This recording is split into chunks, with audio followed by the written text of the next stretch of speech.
आजच्या धम्मदेशनेमध्ये उपस्थित असलेले परम आदरणीय श्रद्धा संपन्न धम्म उपासक, धम्म उपासिका, धम्म बालक आणि बालिका सर्वांसाठी मी अनंत मंगल मैत्रीची मनोकामना करतो।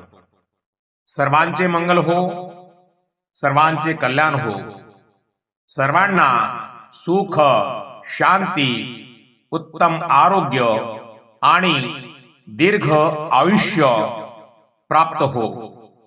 सर्वांच्या मनातील मनोकामना पौर्णिमेच्या चंद्राप्रमाणे पूर्ण हो। आदरणीय श्रद्धा संपन्न उपासक,